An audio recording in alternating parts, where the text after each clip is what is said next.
Good morning or good evening, depending on where you are. Good afternoon, good day, and welcome back to our Thanksgiving retreat. And this is Thanksgiving Day, so happy Thanksgiving to everybody. Thanksgiving, giving thanks. Maybe a good way to just start the morning reflection is a minute or two of quiet reflection for everybody to just bring to mind, this being Thanksgiving, maybe something that we feel inside ourselves thankful for or grateful for, experiencing a moment of contemplation of something that brings up a sense of gratitude, which is a wonderful wonderful experience in the mind when you truly feel it genuinely. So kind of, in my mind anyway, a sense of mudita, empathetic joy or altruistic joy, a sense of mudita but turned inwards, a sense of appreciation for the goodness in our lives. So maybe just to sit quietly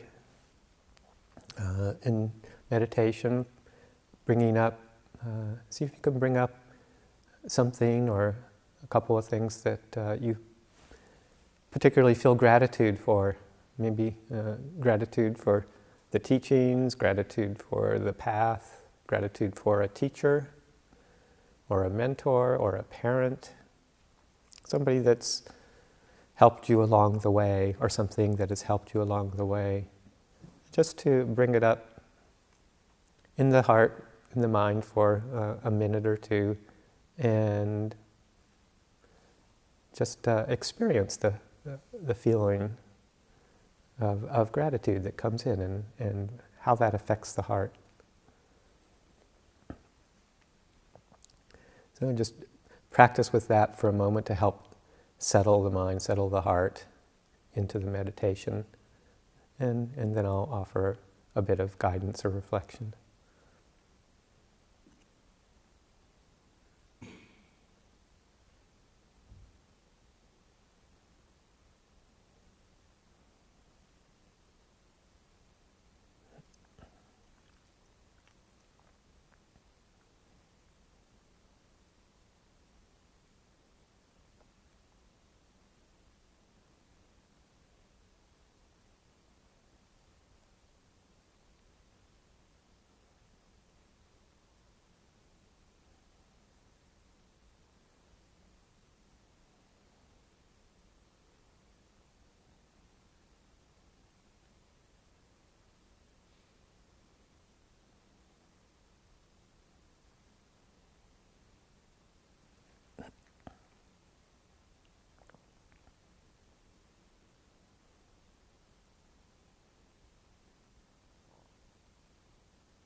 So in his reflection yesterday, Luang Por moved into the fourth section of the Anapanasati Sutta commentaries that he's been giving, and touched into, talked about anicca sanya, perception of inconstancy or perception of impermanence, and also the other characteristics that are often talked about together, anicca, dukkha, unsatisfactoriness, and anatta, not self.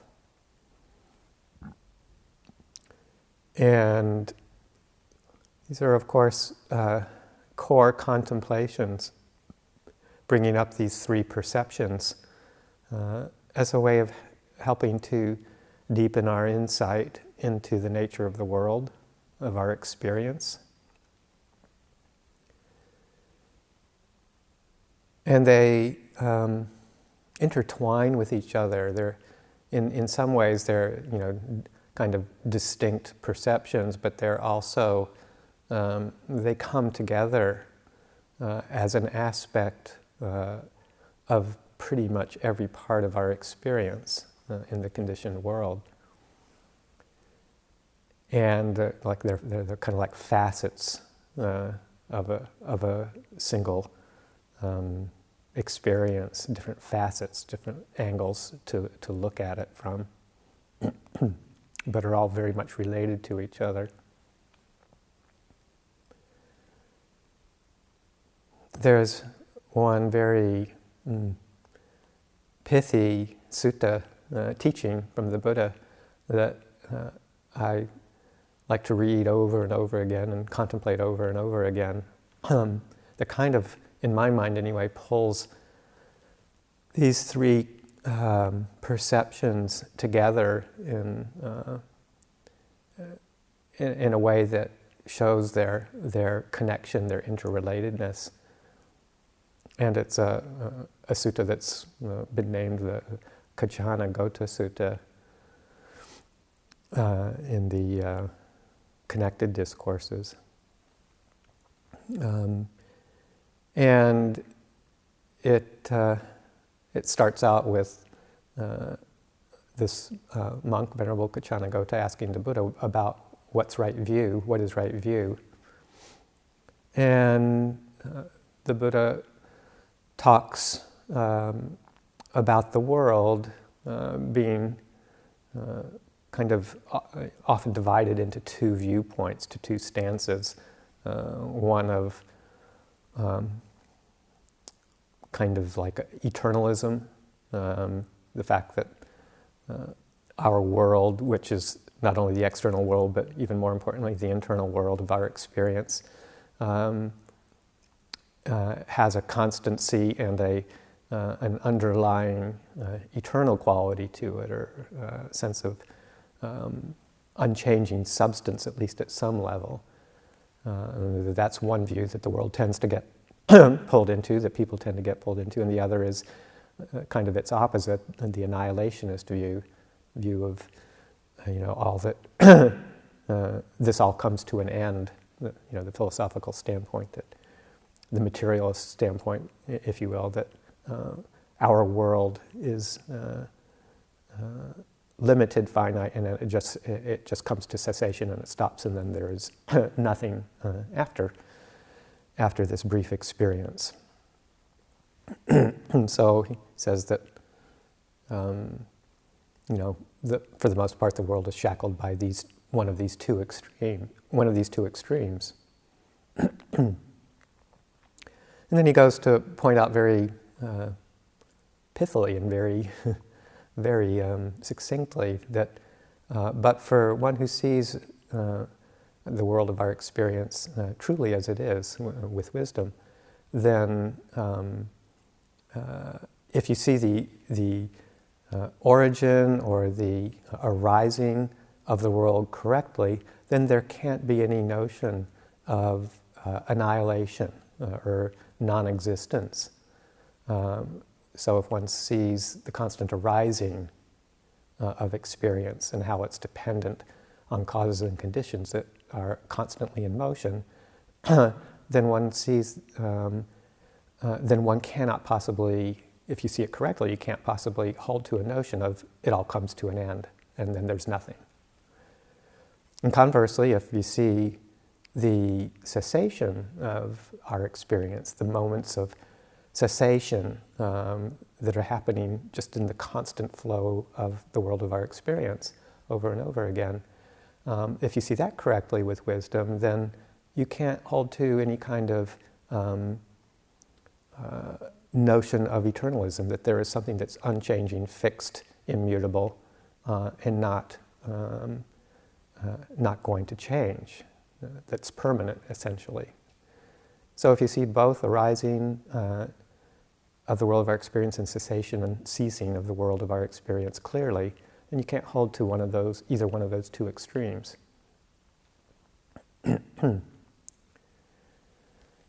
And that the world, most of us are caught up in the energies of engagement, clinging, holding on to our experiences and solidifying them into a very strong sense of self. And this is what's referred to as upadana, clinging, particularly around our aggregates of experience, the five khandhas, our body and mind, essentially.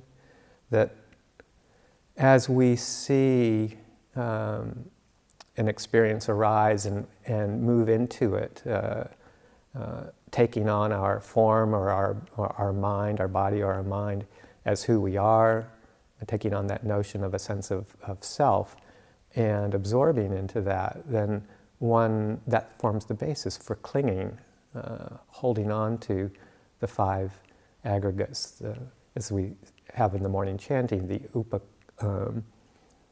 upadana khandhas, the five aggregates affected by clinging, or as it's phrased in the chant, the five focuses of the grasping mind, or the five focuses of identity, essentially the body and the mind. And that it's through this movement towards this belief in, this attachment to, and this clinging to a sense of self in relation to the body and mind, that is the root source of suffering, dukkha, unsatisfactoriness. And then the Buddha goes on to say that, for one who sees this all very clearly, there can be no doubt, no confusion that all that arises is just dukkha, or unsatisfactoriness arising. All that ceases is just dukkha ceasing. So this, to me, kind of is a pretty clear, succinct way of bringing these three experiences, these three perceptions of our world together in one. All that arises and ceases is, of course, anicca. All that arises is just dukkha arising. And so we've got dukkha arising, dukkha ceasing. And that's all that it is.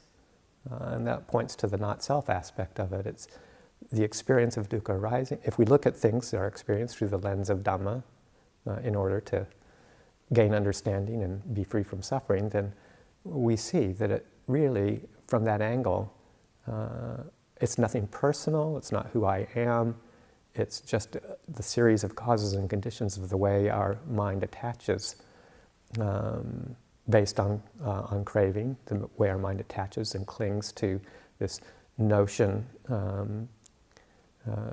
of a sense of self around the body and mind. All that arises is just dukkha arising. All that ceases is just dukkha ceasing.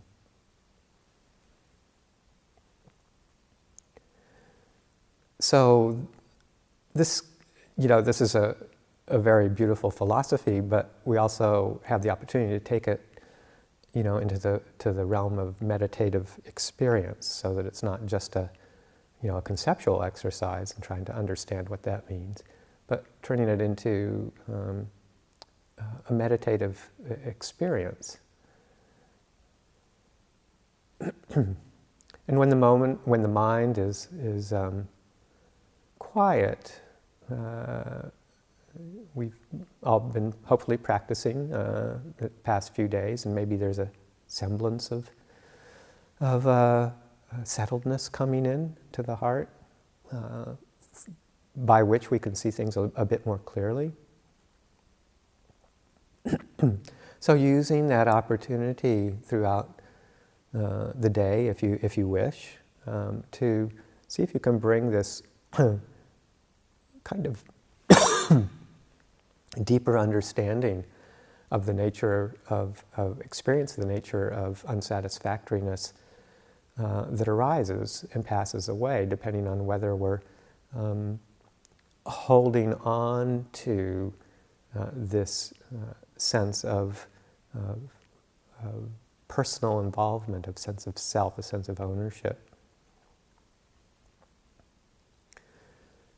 And when the mind is still, when the mind is moving towards quiet, to establish the intention to just tune into what's happening in the mind. When clinging to something arises and comes into being, what the effect of it is in our hearts, in our experience, so that maybe we're sitting quietly, watching our breathing, or whatever object we're contemplating to help bring a sense of settledness into the mind, kind of settling down, and then to tune into this quality of dukkha, and to notice that, say, a perception arises, a memory arises, something from the past, or a worry about the future, an interaction, or a person that we've had some difficulty with, or a tough situation, something, this perception, which is based in memory, of course, arises in the mind, or a projection into the future. And to watch what happens to the quality of our heart, to see that if our attention turns toward that object and starts to pick it up and engage with it, tune into the quality of the mind at that point, and you can kind of see the world starting to narrow. The more expansive or more open, relaxed state of mind that comes from some meditation starts to close in on us, and we start to pick up this perception with a sense of ownership, in a sense. It becomes an object of the mind that the perception of me starts to hold on to. This is the upadana khandha, the aggregates affected by clinging. The world starts to close in as we move into that perception and start to create something, create a world out of it, create a problem, create an issue. It's one of these issues that starts to solidify and gel, and the perception of ownership or identification with starts to move in on it too, and to solidify it and bring it into a certain kind of hardcore reality that is really just manufactured by the way we attend to it. And to just notice the tension or the discomfort, even if it's just small, random, absorption into a little thought of some sort, just the kind of tightening that happens when our focus of attention narrows on and starts to hold and cling. And this is because most of the time, at least some degree of confusion or delusion is in operation. We just don't see things clearly. Wanting something or wanting to get away from something controls that that motion of mind towards clinging.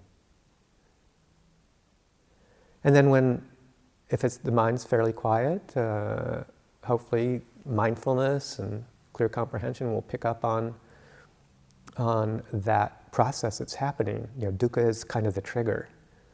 That sense of dis-ease, unsatisfactoriness, should act as a trigger to bring up the recollection to attend to this with clear comprehension. Oh, okay, something's happening here. Mind is starting to get a little bit tense and closed in. Is there a way I can reflect on this or see this a little more clearly? So to use that intention, let that intention to focus our attention in a different way, let that arise. And move it towards that quality of unsatisfactoriness. And to see and understand how that clinging, that holding, and that's a real visceral quality that happens. See how that narrows and closes up our world of experience.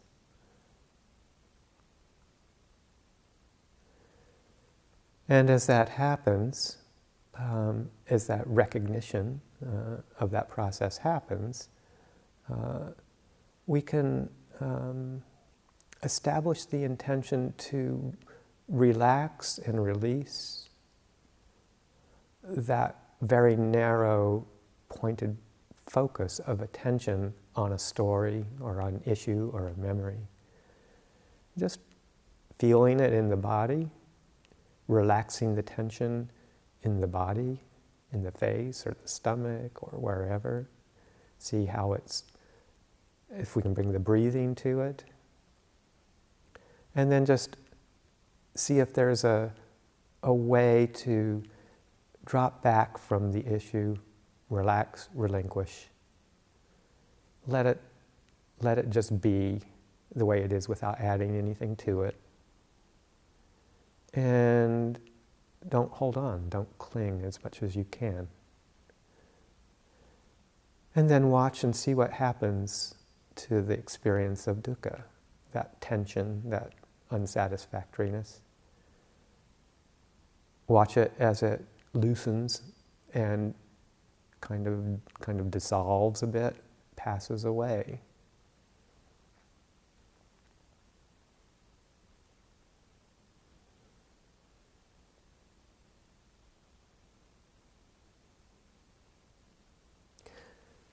That's dukkha, just dukkha arising, just dukkha ceasing.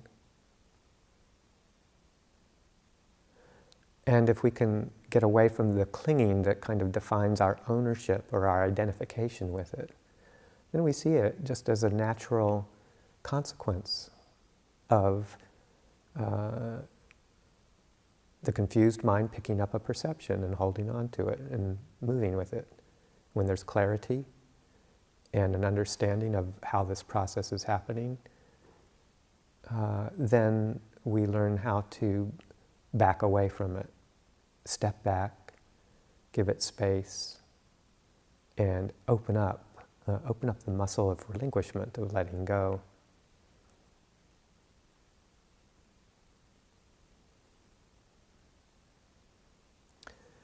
And if you do that, and over and over and over again, you start to see how this process of holding, clinging around any of these experiences of body and mind is really the source of dukkha, and how when we relax that, then we allow it to cease and pass away.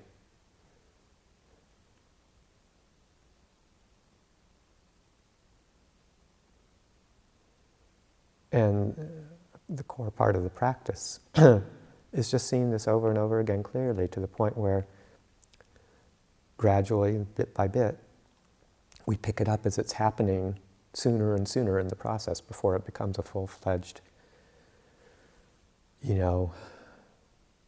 convoluted, entangled problem, issue.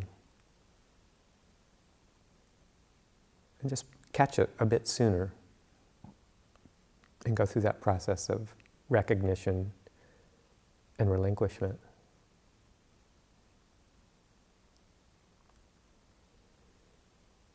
And then when that happens and there's a period of rest, of release, to just notice that.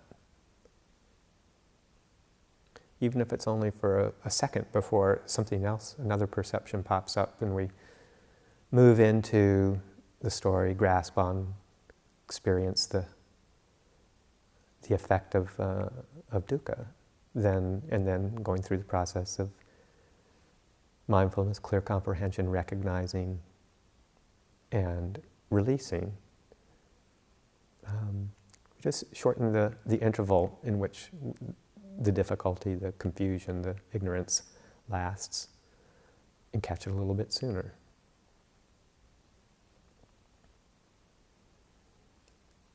In that moment of release, relinquishment, we can go return to the breathing and put our sentry up to see when the next moment of movement of mind and grasping comes. But to dwell in that cessation, that ceasing of that experience for as long as it lasts, to be conscious of the interval and the non-arising of this experience. So maybe for the next 15, 20 minutes until the end of the meditation, just to establish one's presence with the breathing or our chosen meditation object, and to keep in mind this arising and passing away, this natural arising and passing away of the experience of a little bit of tension or dukkha, and the passing away of it, and the fact that it's not who I am. So I'll sit quietly for the next bit of time.